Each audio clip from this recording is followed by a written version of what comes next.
আবার কি উঠেন, উহুদ এসে গেছে, বদর এসে গেছে, অনেক ঘটনা শুনেছি। সাহাবা রাদিয়াল্লাহু মাজমাইনরা কীভাবে বিজয়ী নিয়েছেন। এখন আমরা উহুদের প্রান্তে দাঁড়িয়ে আছি, বদরের প্রান্তে দাঁড়িয়ে আছি। আমাকে যে কোনো আমার এক বন্ধু মানুষ ফোন করে বলছে, কেমন আছেন ভাই? বলে আমরা বদরের প্রান্তে দাঁড়িয়ে আছি, ব্যস্ত আছি, কখন নামবো জানি না, কখন ডঙ্কা বেজে উঠবে যুদ্ধের এটা আমরা জানি না, তবে তৈরি আছি। তবে আপনাদেরকে সুসংবাদ দিই, গাজওয়াল হিন্দ শুরু হয়ে যাচ্ছে খুব অল্প দিনের মধ্যে, এবং তৃতীয় বিশ্বযুদ্ধ শুরু হচ্ছে। এক এক করে সব দেশ জড়িয়ে যাচ্ছে, আপনারা খেয়াল করেন, কেউ বাকি থাকছে না। তো এই তৃতীয় বিশ্বযুদ্ধে যতজন শহীদ হবে সব জান্নাতি, এটা সুসংবাদটা নিলেন। তৃতীয় বিশ্বযুদ্ধে যতজন শহীদ হবে সব জান্নাতি। কথা আপনাদের বলতে অসুবিধা হচ্ছে কি? আমার সঙ্গে কথা বলেন, খুব দামি কথা বলছি প্রথম দিকে। তৃতীয় বিশ্বযুদ্ধে যতজন জড়িত হয়ে শহীদ হয়ে যাবে তারা কি? জান্নাতি। আর দুটো জিনিস, শহীদ হতে রাজি তো? কে কে রাজি? আমি রাজি, শহীদ হতে আমি রাজি। দেখেন অনেক হাত উঠেনি, হিজড়ে দেখেন, হিজড়ে দেখেন, আরে দেখেন পেছন দিকে অনেক হাত উঠেনি, কারণ ওরা এখনো কাঁপছে, এর মাঝেই ঢুকে আছে মাল। কোথা পাবেন? জালসার মহফিলে না হলো 200 থেকে 250 লোক হাত তুলতে পারেনি। শহীদ হতে রাজি। বুখারী শরীফের একটা কথা আপনাদেরকে বলে দিই, কেউ যদি শহীদের তামান্না দিলে না রাখে, এই ছোট ছেলেটিকে বার করে দেন, চল তোরা বেরিয়ে যা, এক এক করে বেরিয়ে যা, বের, ওট ওট ওট ওট, আরে উঠান না, প্রচুর ডিস্টার্ব করছে এরা। তো কারো দিলে যদি শহীদের তামান্না না থাকে, কোনো মুসলমানের দিলে শহীদের তামান্না না থাকে, খুব ট্রেস দিয়ে বলছি, থেমে থেমে বলছি, কোনো মুসলমানের দিলে শহীদের তামান্না না থাকে আর তার মত হবে মুনাফিকের মত। আর যার দিলে শহীদের তামান্না আছে, যার দিলে শহীদের তামান্না আছে, বিছানায় মরলেও শহীদের দরজা পাবে ইনশাআল্লাহ। প্রতিটি যুবক রেডি হয়ে যাই আমরা, কারণ সবাই দেখবে ওকে কাটছে, মারছে, কষ্ট হচ্ছে, কিন্তু পৃথিবীর যত ব্রেন, পৃথিবীর যত বুদ্ধি, পৃথিবীর যত মেডিকেল, পৃথিবীর যত বিজ্ঞান, সব রসুল্লাহ সাল্লাল্লাহু আলাইহি সাল্লামের কাছে ফেলিওর। ঠিক না ভুল? আল্লাহ রসুল বলছেন একটা শহীদের মওতের কতটা কষ্ট হয়, দুইটা শব্দ ব্যবহার করা আছে। একটা হচ্ছে পিঁপড়ে কাটলে যতটা, আর একটা আছে কলসি থেকে পানি বেরোতে যত সময় ওর জান বেরোতে তত সময়। মানুষ দেখবে ওকে কাটছে, চিল্লাচ্ছে, কিন্তু ভিতরের অনুভূতি যেহেতু রসুল বলেছেন ওইটাই ঠিক, পিঁপড়ে কাটার মতো। সব থেকে আসান মত হচ্ছে শহীদের মত। দ্বিতীয় নম্বর শুনে নেন, বিশ্বনবী বলছেন একটা শহীদের রক্ত যখন মাটিতে টাচ করে, তার জীবনের সাগিরা কাবিরা সব গুনাহ মাফ, সব গুনাহ মাফ, সব গুনাহ মাফ, শুধু ঋণ ছাড়া। এই জন্য রাসূলুল্লাহ সাল্লাল্লাহু আলাইহি ওয়াসাল্লাম বাইতুল মাল নামে একটা ব্যাংক করেছিলেন, ওনার সাহাবীদের ভিতরে যারা ঋণদার হয়ে মতো তার ঋণ পরিশোধ করতেন। আমরা এখন উহুদের প্রান্তে দাঁড়িয়ে আছি। এখনকার আলেমদের কাজই হচ্ছে সৈন্যদেরকে উদ্বুদ্ধ করা। আর পিছপা হওয়ার দুনিয়া নাই, আর পিছপা হওয়ার দিন নাই, আর ঢেকে রাখার দিন নাই, আর জুজু সাজতে হবে না, অত আর সাধু সাজতে হবে না। লড়বো, মরবো, আর বেঁচে থাকলে বিজয়ী করবো ইনশাআল্লাহ। একটা কথা বলি, 313 জনে 1000কে ময়দান ছাড়িয়েছে। একটা অঙ্ক দিলাম, 30,000-এ 1.5 লক্ষকে ময়দান ছাড়িয়েছে। আমাদেরই বংশ, আমাদেরই রক্ত, আমাদেরই ইমানওয়ালা ভাই। 5,000-এ 5 লক্ষকে ময়দান ছাড়িয়ে রোম সম্রাটকে দখল করেছে। একা হযরত উমর আর কয়েকটা সাহাবী মিলে জেরুজালেম বিজয়ী ঘোষণা করেছে। মাত্র 30টা যুবক গিয়ে বাহরাইনকে দখল করেছে। ইনশাআল্লাহ সেই রক্ত আমাদের বুকে আজও আছে। নারে তাকবীর। কোনোদিন পেছপা হবেন না, মরলে শহীদ, বাঁচলে গাজী, ভয় করবেন না। কিন্তু একটা দুটা কথা বলবো, যদি আমি না হক বলি আপনাদের পায়ের জুতোটা আমার মুখ বরাবর মারবেন, একদম আমি ওটাকে ফুল বলে চুমা দিয়ে দেবো। না হক যদি বলে থাকি, আজকে যে বিষয়ে বক্তব্য রাখবো ওটার 2 মিনিট টাইম লিচি। প্রতিটি জালসায়, এখন আমার 13টা জালসা আছে, আমাদেরকে তৈরি হতে হবে এবং প্রতিটি খুতবা এখন সচেতনতার খুতবা হতে হবে। সেটা কি জানেন? লিক টিউব কোনোদিন মাল বহন করতে পারে না। আমার কথা বুঝে এসছে আপনাদের সামনে? যদি বুঝে থাকে তাহলে আপনারা সকলে একবার সাড়া দেবেন। ডাম্পারে 63 টন পাথর যাচ্ছে, কিন্তু একটা ভোল্টপিন না থাকার কারণে হাওয়া 4টা চাকাতেই নাই, এক চাকা যাবে না। মানে যে টিউবে লিক আছে তার দ্বারা মাল বহন করা সম্ভব। তাহলে আমাদের লিকগুলো আগে মারতে হবে, আমাদের লিকগুলো আগে মারতে হবে, না হলে আমাদের দ্বারা ইসলামকে পৌঁছানো সম্ভব হবে না। আমাদের লিক মারা নাই বলি ওরা সুযোগ পেয়েছে। সেটা কি? দুঃখের সঙ্গে বলছি, মসজিদ ওরা কেড়ে নিল, মসজিদ ওরা কেড়ে নিল। আমার সঙ্গে শব্দ দিয়ে উত্তর দেন, মসজিদ ওরা। এটা ঠিক না আগে আমরা মসজিদ ছেড়েছি? এটা ঠিক। এই লিকটা কে মারবে? আগে আমরা মসজিদ ছেড়েছি, তারপরে ওরা নিয়েছে, দেখছে যে এদের কাজে লাগবে না। 3 তলা মসজিদ, নিচে 62টা কাতার, ফজরের সময় 3 জনা। ইমাম সাহেব সালাম ফিরে দেখছে খলিল চাচা, জলিল চাচা আর হবিব চাচা 3টে পেছনে আছে।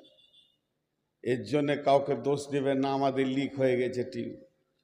আমরা আল্লাহকে সঙ্গে নিতে পারিনি। জিহাদের ময়দানে নামতে গেলে সাথে আল্লাহকে রাখতে হবে, চেহারাতে রসুলকে রাখতে হবে, মদদ আসবে, যে মদদ সাহাবীরা দেখেছেন।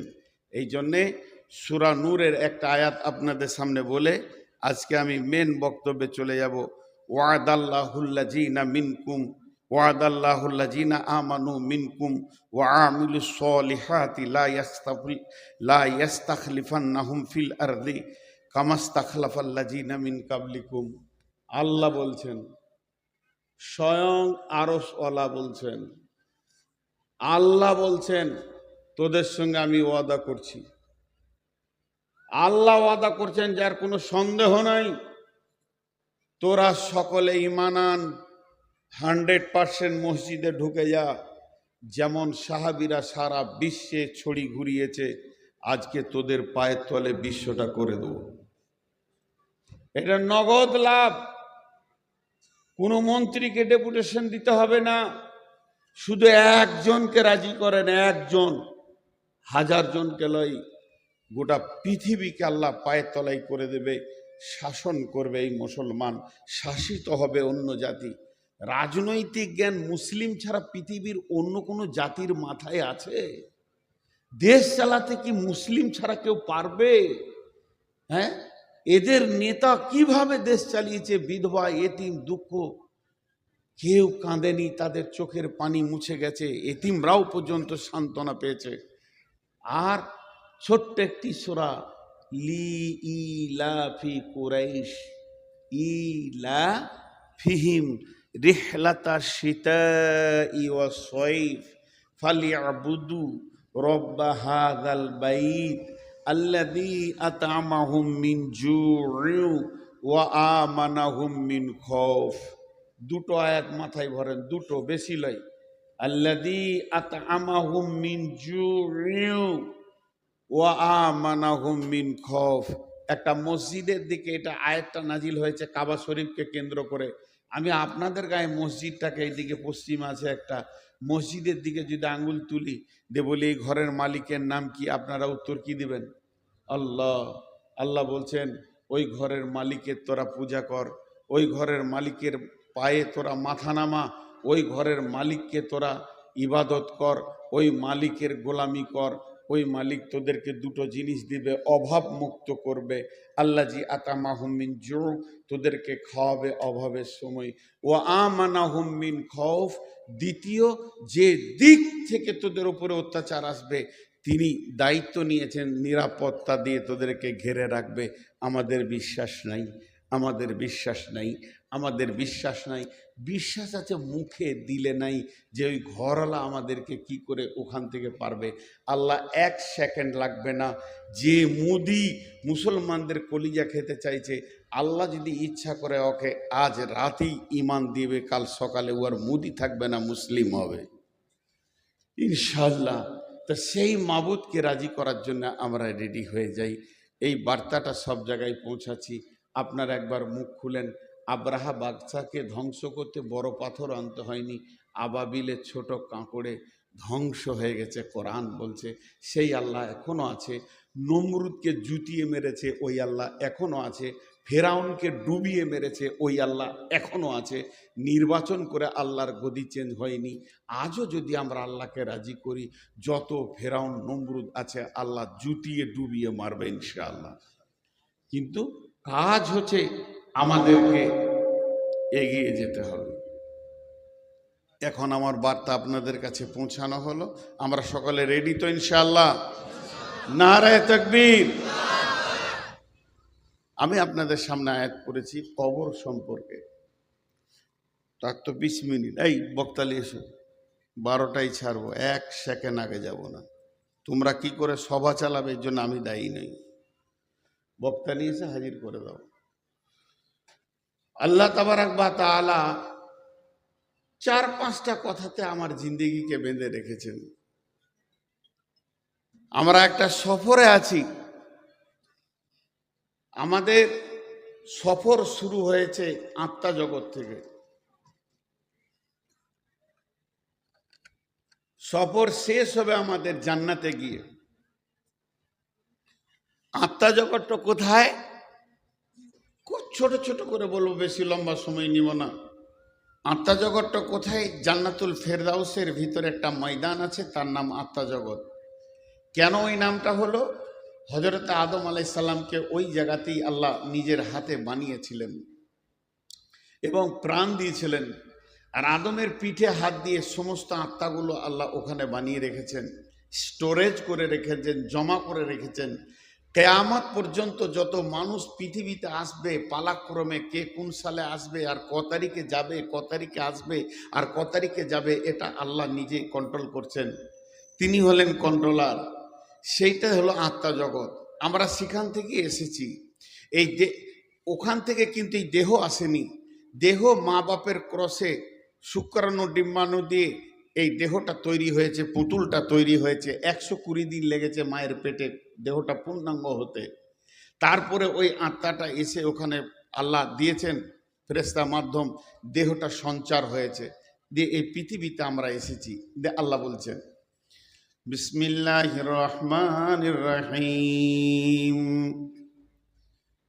মিন আইয়ি শাইইন খলাকাহু মিন নুতফাতিন খলাকাহু ফাকাদ্দারা সুম্মা সাবিলা ইয়াসসারা সুম্মা আমাতাহু ফাআকবারা মিন আইয়ি শাইইন খলাকাহু মিন নুতফাতিন খলাকাহু ফাকাদ্দারা সুম্মা সাবিলা ইয়াসসারা সুম্মা আমাতাহু ফাআকবারা। আল্লাহ বললেন মিন আইয়ি শাইইন খালাকাহু, কোন জিনিস থেকে তোমাদেরকে বানানো হয়েছে? তোমরা জানো কি তোমাদেরকে কি জিনিস থেকে আমি আল্লাহ বানিয়েছি? সেই জিনিসটার ব্যাপারে তোমাদের জানা আছে কি? মিন নুতফাতিন খলাকাহু ফাকাদ্দারা, আমি তোমাদেরকে বানিয়েছি দ্রুত গতি বীর্য থেকে। মেয়েদের বীর্যতে ডিম্বাণু, পুরুষের বীর্যে শুক্রাণু। এই দুটি বীর্যকে আল্লাহ তাবারাক ওয়া তাআলা বলছেন ওয়াস-সামাই ওয়াত-তারিক ওয়ামা আদরাকা মাত-তারিক আন-নাজমুস-সাকিব ইন কুল্লু নাফসিন লাম্মা আলাইহা হাফিজ ফালইয়ানজুরিল ইনসানু মিম্মা খুলিকা মিম্মা ইনদাফিক ইয়াখরুজু মিন বাইনিস সুলবি ওয়াত তারাইব ইয়াখরুজু মিন বাইনিস সুলবি ওয়াত তারাইব। আল্লাহ তার ফ্যাক্টরি সম্পর্কে বলছে, পুরুষের মেরুদণ্ড হাড় থেকে, মেয়েদের বুকের ভিতর থেকে, দুই জায়গা থেকে সম্পদ নিয়ে আমি আল্লাহ তোমাদেরকে বানিয়েছি। মানুষ নামে প্রাণীটা আমি বানিয়েছি। একই হাঁড়ির খাবার, একই মাছ, একই মাংস, একই গাছের ফল, একই ফলের ফুল ফল ফ্রুট নারী নামে মেশিনে যখন ঢুকে যায় তাতেও ব্লাড তৈরি হয়, সেখানেও বীর্য তৈরি হয়, কিন্তু আল্লাহর কারিশমা সেখান থেকে শুক্রাণু হয় না, ডিম্বাণু হয়। একই হাঁড়ির খাবার, একই বাগানের ফল ফ্রুট, একই মাঠের শাক সবজি পুরুষ নামে মেশিনে যখন ঢুকে যায় সেখান থেকে রক্ত হয়, বীর্য হয়, কিন্তু ডিম্বাণু হয় না, শুক্রাণু হয়। আল্লাহ তাবারাক ওয়া তাআলা বলছেন, এই দুই জায়গা থেকে নির্যাসটা আমি আমার কুদরতে বের করি। মিন নুতফাতিন খলাকাহু ফাকাদ্দারা, তারপরে সুম্মাস সাবিলা ইয়াসসারা।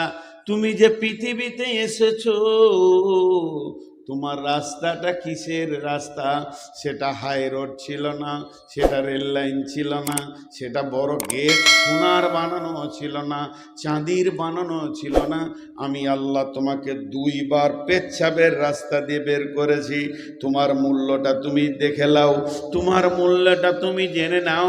সুম্মা সাবিলা ইয়াসসারা, এত সংকীর্ণ রাস্তা দিয়ে তোমাকে পৃথিবীতে এনেছি, এই রাস্তাটাকে প্রশস্ত আমি করেছি তোমার জন্যে। এটা তোমার মায়ের জন্যে সুন্দর প্রশস্ত করেছি। পৃথিবীতে আনলাম, তোমাকে আমি বানালাম, মানুষ বানালাম। সব ভুলে গিয়ে তুমি বেলাইন হয়েছো কি লাইনে আছো আমার জানার দরকার নাই। তবে তোমার শেষ অঙ্কটা শুনে লাও, শেষ অঙ্কটা শুনে লাও। সুম্মা আমাতাহু ফাআকবারা, সুম্মা আমাতাহু ফাআকবারা। একদিন আমি তোমাদেরকে মারব, কবরে শুইয়ে দেব। আমি ছোটোখাটো হিরো নই, আমি ছোটোখাটো মাস্তান নই। আমি বানাতে পেরেছি, আমি বানিয়েছি, আমি ফ্যাক্টরি বানিয়েছি, আমি তোমাদের বানিয়েছি, কোটি কোটি বানিয়েছি। বানিয়েছি তো বানিয়েছি, আমি মারতেও পারবো। মারার পরে কবরে তোমাকে আমি শায়িত করে দিব। যেদিন কবরে শোয়াবো সেদিন তোমার চোখ খুলবে, আমার নাম আল্লাহ। ওয়াইদাল কুবুর বুসরাত, এমন একটা দিন আসবে কবরে কেউ থাকবে না। কবর থেকে সব উত্থান করা হবে, তুলে দেওয়া হবে। কবরে শুধু জমা করছি মাত্র, এক এক করে জমা করতে করতে কয়েক বিলিয়ন লোক জমা করে ফেলেছি।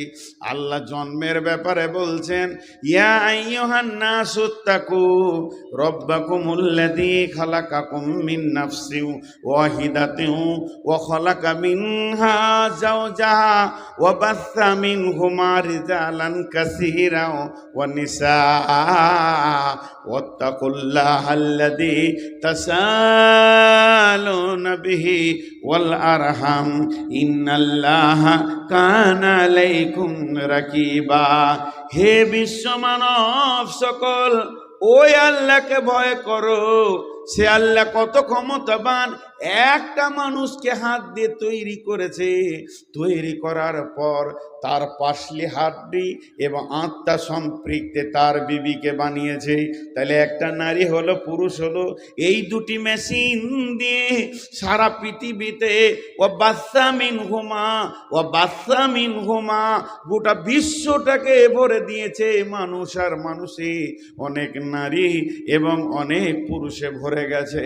আল্লাহ তাবারাক ওয়া তাআলা তাআলা বলছেন, তুমি ওই আল্লাহকে ভয় করো যে এতগুলো মানুষের পপুলেশন দিয়ে দিয়েছে, জানো ককটি কবরে চলে গেল, এখন জমা হচ্ছে এখানে, হতে হতে হতে হতে হতে হতে জমা যেদিন শেষ হবে, শেষ লোকটা যেদিন মারা যাবে, সুম্মা নুফিকা অনুফিকা ফিসসুরি ফাসাইকা মান ফিস সামাওয়াতি ওয়াল আরদি, একদিন পৃথিবীকে আমি ধ্বংস করে দিব, একসাথে সব মরবে, এখন এক দুই করে মরছে, সব মরে যাবে।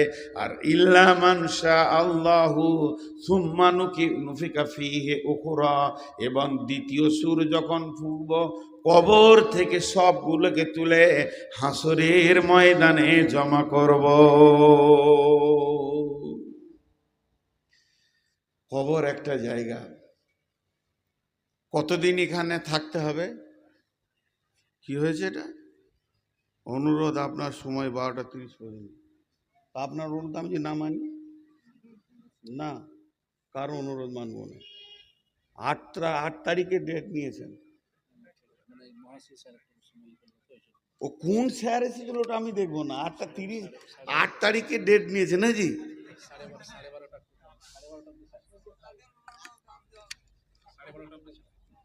সুগারের রুগী তো, শুনেন শুনেন, যে জালসায় যেছি বলছি 2টা মিষ্টি খান, কিছু হবে না। আচ্ছা 2টা মিষ্টি প্রতিদিন খেলে তো প্রতিদিনই হয়ে যেছে ভাই। একটা ছোট্ট গল্প শুনেই মাঝে, এই এক রাজা নিয়ত করেছে যে আমি সারা বিশ্বের নাম লিব, আমার নামটা যেন গোটা পৃথিবীর লোক একসঙ্গে করে। তো নিয়ত করেছে একটা দুধের পুকুর করব, পুকুর, সবাই তো পানির পুকুর করে, ও দুধের করবে। যে মিস্ত্রিকে দিয়ে ঢালাই দিয়ে পুকুরটা বিরাট বড় করে মোজাক দিয়ে ভালো করে করে দিয়েছে, এবার খালি পড়ে আছে, আর লম্বা একটা ড্রেন করেছে, আর এলাকার সমস্ত ঘোষকে বলেছে সব 1 কলসি করে পানি দিবি, 1 কলসি করে দুধ আজ রাতে দিয়ে দিবি। তাহলে 1 কোটি ঘোষকে বলেছে তোরা কোথা পাবি জানি না, এক কলসি দুধ এই ড্রেনে ঢেলে দিবি, সকালে উঠে দেখবো যে হ্যাঁ দুধের পুকুর হয়ে গেছে, আমার নাম হয়ে যাবে, ইংলিশ চ্যানেলে আমার নাম চলে আসবে, মিডিয়া জেনে নেবে। এবারে আঁধার রাত, রাজা সারা রাত ঘুমাইছে আর আনন্দ করছে, সকালে দুধের পুকুর দেখবে, সকালবেলায় গিয়ে দেখছে পানির পুকুর, দুধ নেই। তো বলছে ঘোষটিকে ডাক, যে জেলে ভরেছে সবটিকে, জেলে ভরে একটা করে বার করছে আর লাঠি করে 2 বাড়ি করে দিতে বলছে, ঠিক করে বল কি দিয়েছিলি? স্যার আমি মনে করছি সবাই পানি দিচ্ছে, দুধ দিচ্ছে, তা আমি পানি দিই না, আমি 1 কলসি পানি দিয়েছি। সবাই পানি দিয়েছে, দুধ কেউ দেয়নি, বুঝতে পারছেন তো? তো আজকে একটু চালিয়ে দেন, এটা তো প্রতিদিনই লোক বলছে আজকে চালিয়ে দেন, আর আমি সুগারের রুগী 12টার আগে নামতে চাইছি, এটা হবে না কোনোদিন। জিদ করে নেমে যাব, তাহলে ওরা বুঝবে যে এইটা করে, নাহলে প্রতিদিন হচ্ছে। যাক, অন্যদিকে চলে যাচ্ছে। তো আল্লাহ তাবারাক ওয়া তাআলা বলেন, এবারে কবরে আদম প্রথম শুয়েছে, হাবিল কাবিল, তো কখন শুয়েছে ডেট তারিখটা জানি না। আমরা একদিন জিজ্ঞেস করছি একটা সাইকুল হাদিসকে, আমি নিজে প্রশ্ন করছি যে বলতো আদম আলাইহিস সালাম কতদিন আগে পৃথিবীতে ছিল, কতটি বছর আগে? এটা বলতে পারলে বোঝা যাবে যে এতগুলো মাল যে পৃথিবীতে তৈরি হয়েছে, এখন 800 কোটি আছে, তাহলে ওই দুটো প্রথম শুরু হয়েছে, এতগুলো হয়ে গেল এত বছরের মধ্যে। তা আল্লাহ তাআলা বলছেন প্রথম কে শুয়েছে ক তারিখে আল্লাহ জানেন, কিন্তু যেদিন পৃথিবী ধ্বংস হবে, সবাই একসঙ্গে মাটি চাপা পড়ে যাবে, কিন্তু সেই দিন একটা জোনাকি পোকা পিপুলিকা বেঁচে থাকবে না, প্রাণ যতগুলো আছে চলে যাবে, ইল্লা মান শা আল্লাহ, আল্লাহ যাকে ইচ্ছা করবেন তাকেই বাঁচিয়ে রাখবেন, এটা একটা আলাদা কথা। কিন্তু দ্বিতীয় সুর যখন ফুঁকবে, কবর থেকে উঠবে, ওই কথাটা আল্লাহ এক কথাই বলে দিয়েছেন, ওয়াইদাল কুবুর বুসিরাত, কবরে একটি থাকবে না, সব উঠে যাবে, পাগলা খ্যাপা ছোট বড় নারী পুরুষ শিক্ষিত অশিক্ষিত সব ময়দানে উঠে যাবে। তা প্রথম সব থেকে কবরে কম দিন একটা লোক শুয়ে থাকবে, কদিন? কম কম, ওর থেকে কম কবরে কেউ শুয়ে থাকেনি। আল্লাহ বলছেন বিসমিল্লাহির রহমানির রহিম, ونفخ في الصور فصعق من في السماوات ومن في الأرض إلا من شاء الله ثم نفخ فيه أخرى فإذا هم قيام ينظرون। ইসরাফিল প্রথম সুর ফুঁকবে, ইসরাফিল দ্বিতীয় সুর ফুঁকবে। প্রথম সুর যখন ফুঁকবে পৃথিবীটা ধ্বংস হয়ে সমস্ত মানুষ মাটি চাপা পড়ে যাবে। গাছপালা, জমি জায়গা, ঘর বাড়ি, অট্টালিকার বড় বড় টাওয়ার, ফ্ল্যাট কিছুই থাকবে না। রেল স্টেশন, নদী নালা, খাল বিল একটা রুটির খোলার মতো ময়দান হয়ে যাবে।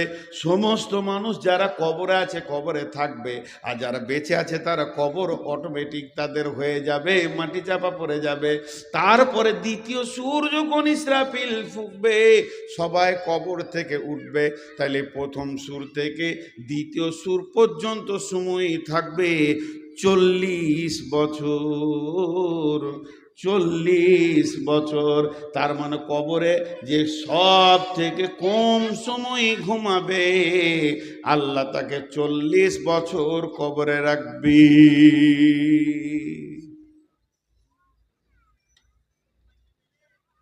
ভাগ ভাগ, মাথা গরম করতেছে তো। 40 বছর কবরে থাকবে। হাজি কবরে যাব না খালি একজন বলেন। মাঝে একটা কথা বলি, কবরের আরেকটা নাম আছে আলামে বারজাক। ওই সময়কালটাকে বারজাক বলা হয়েছে, মৃত্যুর পরের জীবন আর হাসরে মাঠে উঠার জীবন। বারজাক শব্দটা কেন বললে, সবাই কবর পাবে না। আমরা যতজন আছি কজনের কপালে কবর আছে না নাই? কাউকে হয়তো পানি জাহাজে ডুবে মরে গেছে, কারো লাশ গুম হয়ে গেছে, কাউকে পুড়িয়ে দিয়েছে গাড়ি সহ আগুন লাগিয়ে, কাউকে হাঙ্গড়ে গিলেছে, কাউকে গুম করে দেওয়া হয়েছে, কারো লাশকে বস্তায় ভরে পচিয়ে দেওয়া হয়েছে। আর হিন্দু ভাইদের চিতাতে পোড়ানো হচ্ছে, বর্গীদের সুধা করে পুঁতে দেয়, খ্রিস্টানদের পূর্ব পশ্চিম সমাধি করে, আর একটা জাতি আছে বসিয়ে রেখে তাকে পুঁতে দেয়। বিভিন্ন রকম করা হচ্ছে পৃথিবীতে। শুধু মুসলিমরাই কবর দেয় তাই নয়, ইহুদিরা দেয়, তাদের মতো তারা দেয়। তাই যে তার জন্য আল্লাহ নবী বলছেন এই সময়টাকে বারজাক কাল বলে। আল্লাহ রসুল বলছেন বিসমিল্লাহির রহমানির রহিম, ইদা ওয়াদিয়াল মাইয়াতু ফিল কবরি আতাহু মালাকানে ফায়াকুলানে মান রব্বুকা মা দীনুকা ওয়া মান নবিয়ুকা। ইদা ওয়াদিয়াল মাইয়াতু ফিল কবরে, যখন মাইয়াতকে কবরে রেখে দেয়া হয়, আতাহু মালাকানে, তখন দুইটা ফেরেশতা আসে। তারা দুইজনা একই সঙ্গে বলে, একা একা বলে, একজন শুনে তা নয়, দুইজন দৌত কণ্ঠে বলে, ফায়াকুলানে মান রব্বুকা, তোমার রব কি, মা দীনুকা, তোমার দিন কি, মান নবিয়ুকা, তোমার নবীকে। আল্লাহ নবী বলছেন এই প্রশ্নটা শুধু মুসলিমদের হবে তা নয়, চিতাতে যখন মানুষকে শোয়ানো হয় ওকে আগুন দেওয়ার আগে ওই প্রশ্ন ওর হয়ে যাবে। বর্গীদের পোঁতা হয়, খ্রিস্টানদের সমাধি হয়, যত রকম হবে না হোক না কেন, মরার পরে বিদায়ের সময় তার সেই প্রশ্নটা হয়ে যাবে।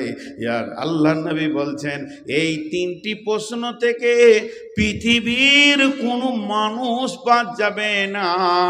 আল্লাহর নবী পরিষ্কার বলে দিয়েছেন, ইদা ওয়াদিয়াল মাইয়াতু ফিল কবরি আতাহু মালাকানে ফায়াকুলানে মান রব্বুকা মা দীনুকা ওয়া মান নবিয়ুকা।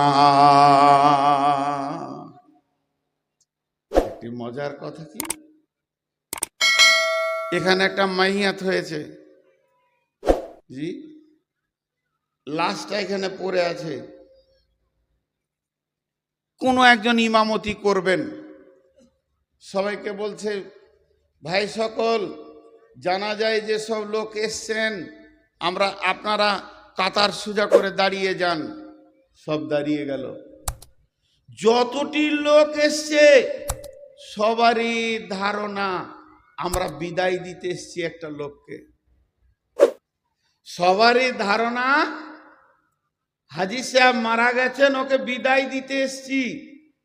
বাড়ি থেকে যখন বের হচ্ছে ভেলিয়ানের লোক, এই পাশের শুক্রাবাদের লোক, লোহাপুরের লোক, আর শ্রীপুরের লোক, যে কোনো গ্রামের লোক, মোটর সাইকেল নিয়ে বের হচ্ছে, আর বাড়িতে সবাই বলছে বড় খালু মারা গেল, চাচা মারা গেছে, মামা মারা গেছে, যাই চার শ্বশুর মারা গেছে, অমুক মারা গেছে, কেউ বলছে হাইসা মারা গেছে, যাই একটু জানাজায় শরিক হয়। জানাজায় শরিক হয় মানে হাজি সাহেবের উপকার হবে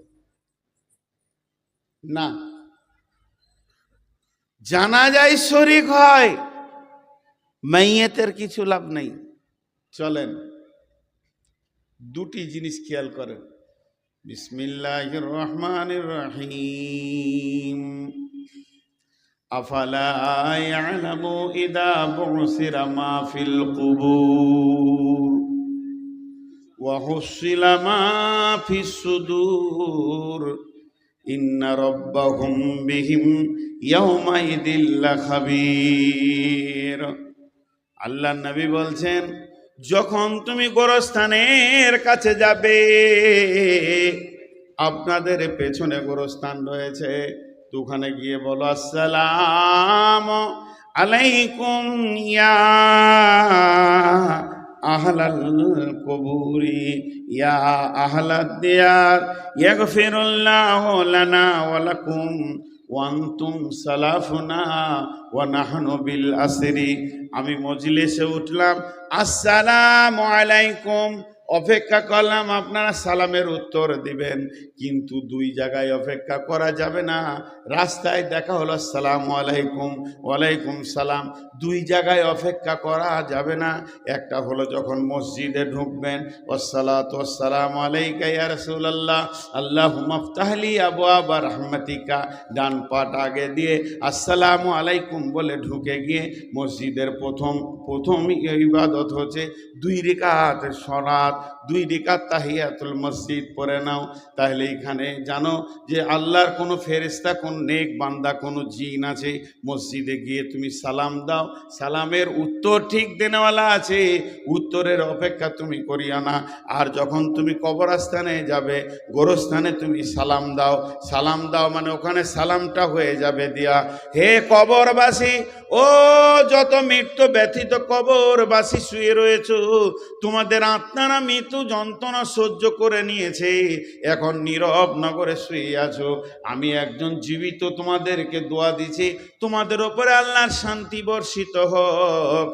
আল্লাহ তোমাদেরকেও মাফ করুন, আমাদেরকেও মাফ করুন।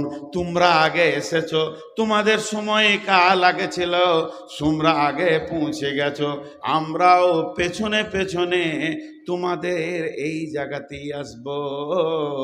একটা আপনাদের বীরভূম জেলাতে একটা গোরস্থানে লেখা আছে, এই রকম মেন রাস্তা, আমি জায়গাটার নাম বলবো না, এই রকম ন্যাশনাল রোডের ধারে বিরাট বড় গোরস্থান, লেখা আছে 3 লাইন কথা। প্রথম লাইনে লেখা আছে, হে পথিক, চলার পথে আমাদের জন্য দোয়া করে যাও। হে পথিক, চলার পথে আমাদের জন্য দোয়া করে যাও। দ্বিতীয় লাইনে লেখা আছে, হে পথিক, তোমরা আজকে যেখানে, আমরা কালকে ছিলাম সেখানে, তোমরা আজকে যেখানে, আমরা কালকে ছিলাম সেখানে। হে পথিক, আজকে আমরা যেখানে, তোমরা আগামীকাল হয়ে যাবে সেখানে। অতএব দোয়া করে যাও। অতএব বন্ধুরে আমার, আল্লাহ তাবারাক ওয়া তাআলা রাসূল বলছেন, ইয়াগফিরুল্লাহু লানা ওয়া লাকুম ওয়া আনতুম সালাফনা ওয়া নাহনু বিল আসরি। তোমরা আগে আগে এসেছো, আমরা পেছনে পেছনে যাব। এবার একটা এখানে লাশ পড়ে আছে, আমি ইমামতি শুরু করেছি, দোয়া করতে শুরু করলাম, আল্লাহুম্মা গফির লিহাইয়িনা ওয়া মাইতিনা ওয়া শাহিদিনা ওয়া গায়বিনা ওয়া সাগীরিনা ওয়া কাবীরিনা ওয়া যাকারিনা ওয়া উনসানা, আল্লাহুম্মা মান আহইয়াইতাহু মিন্না ফাহি আলাল ইসলাম ওয়া মান তাওফাইতাহু মিন্না ফাতাওফাহু আলাল ঈমান। 10টা কথা বললাম। আল্লাহুম্মা গফির লিহাইয়িনা, প্রথম দোয়া করলাম, যত জীবিত আছে আল্লাহ তাদেরকে তুমি মাফ করো।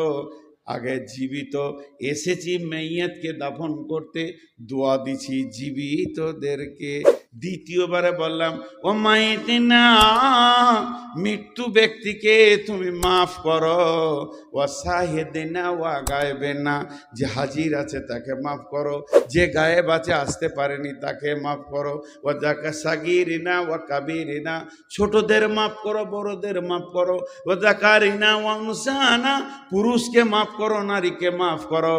তাহলে কাদের জন্য দোয়াটা হচ্ছে দেখেন, মৃত্যু ব্যক্তিকে শুধু একবার বলা হয়েছে, পাকা সুদারু মরেছে, পাকা সুদারু মরেছে, আর পৃথিবীর লোক এসে জানাজা পড়বেও জান্নাত চলে যাবে, কোনো দিন হবে না। যেমন আমল করবে তেমন যাবে, মানুষ মরে গেলে আমলের লাইন কেটে যায়। অতএব বন্ধুরে, কবর এমন একটি জায়গা, কবরে যাওয়ার আগে কবরের পূর্ব পরিস্থিতি তৈরি করে নিতে হবে।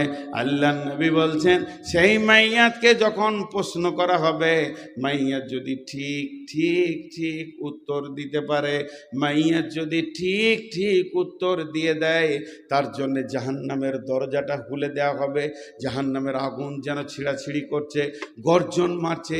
ফেরেশতা বলবে, হে আল্লাহর বান্দা, একবার তুমি জাহান্নামটা দেখে নাও, এই জায়গাটা কত খারাপ। আল্লাহ তোমাকে রহম করেছে, আল্লাহ তোমাকে দয়া করেছে। এই রকম নোংরা জায়গা থেকে আল্লাহ চিরদিনের জন্য তোমাকে বাঁচিয়ে দিয়েছে, যাও তুমি চিরসুখে থাকবে।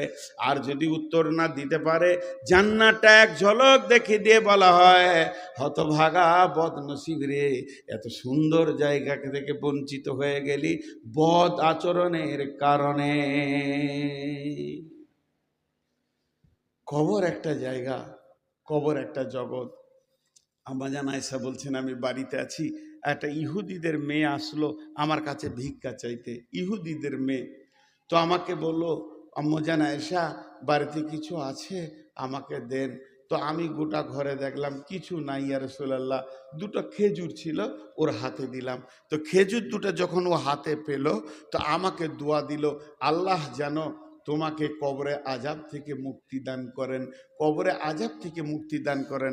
আম্মাজান আয়েশা বলছে, আমি অবাক হয়ে গেলাম, কবরে আযাব হবে নাকি?